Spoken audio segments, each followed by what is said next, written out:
नमस्कार शेतकरी मित्रांनो, पाहता रब्बी पीक विमा भरण्यासाठी बरेच दिवसाचा कालावधी दिलेला होता शेतकऱ्यांना. आणि आता तो कालावधी म्हणजे जवळपास 1.5 महिन्याचा कालावधी म्हणावा लागेल. कारण 30 नोव्हेंबरपर्यंत ज्वारीची तारीख होती. त्यानंतर 15 डिसेंबरपर्यंत गहू, हरभरा, कांदा, भुईमूग, भात असे पिकं दिलेले होते. पण आता 15 डिसेंबरला काय होणार आहे, याची तारीख संपणार आहे. आणि तिथून पुढं मग राहिला विषय 31 मार्चपर्यंत.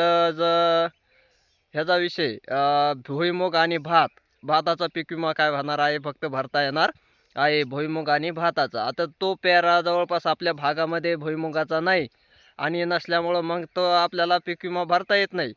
पण सध्या जे आहे 15 डिसेंबरपर्यंत जी तारीख आहे गहू आणि हरभऱ्याची दिलेली, तर जे शेतकरी राहिले असतील ज्यांना पीक विमा भरण्याची इच्छा आहे, ते शेतकऱ्यांनी काय करायचं आहे, लवकरात लवकर रब्बीचा पीक विमा भरून घ्यायचा आहे.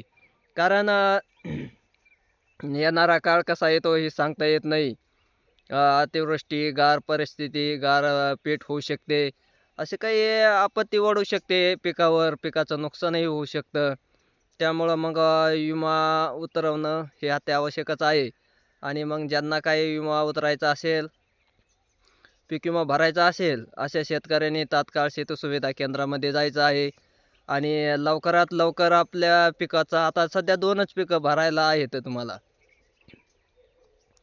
हरभरा आणि गहू. त्या पिकाचा तुम्ही काय करू शकता, तो विमा उतरू शकता. त्याची 15 डिसेंबर तारीख आहे. तिथून पुढं मग काय होणार आहे, गहू आणि हरभऱ्याचा पेरा बंद होऊन फक्त 31 मार्चपर्यंत भुईमूग आणि भात याचा पेरा राहणार आहे. पण तो भात आणि भुईमुगाचा पेरा आपल्या भागामध्ये नसतो. त्यामुळं मग ते आपल्या भागातल्या शेतकऱ्याला जे आहे ते तो पीक भरता येणार नाहीत. आणि सध्या फक्त गहू आणि हरभऱ्याचं पीक आहे.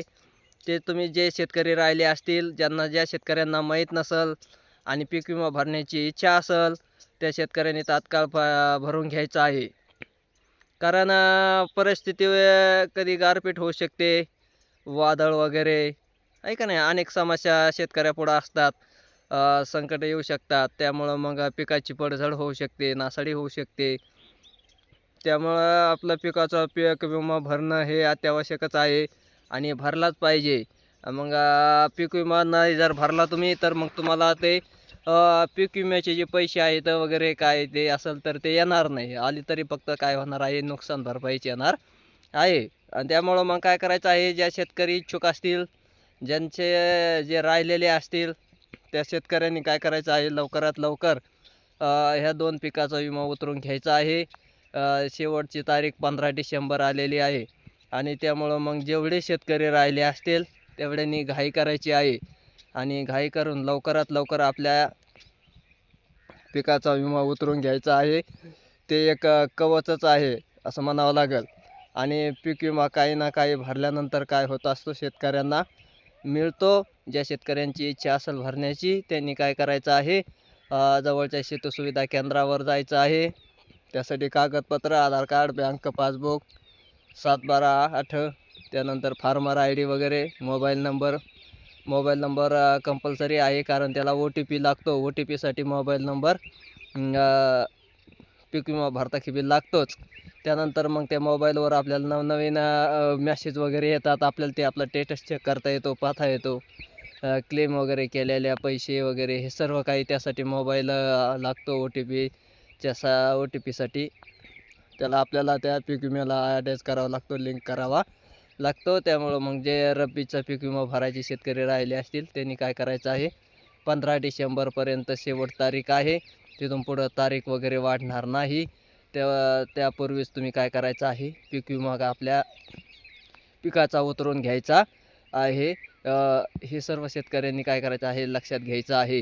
तिथून पुढं तारीख वाढणार नाही, तारीखही वाढून दिली जाणार नाही. कारण ज्वारीचं हे असंच झालं होतं. ज्वारीची सुद्धा तारीख वाढून दिलेली नाही. 1 महिन्याचा कालावधी उलटून गेला तेवढं तिथून पुढं मग काय झालेलं आहे, गहू हरभरा राहिला ते 15 डिसेंबरपर्यंत.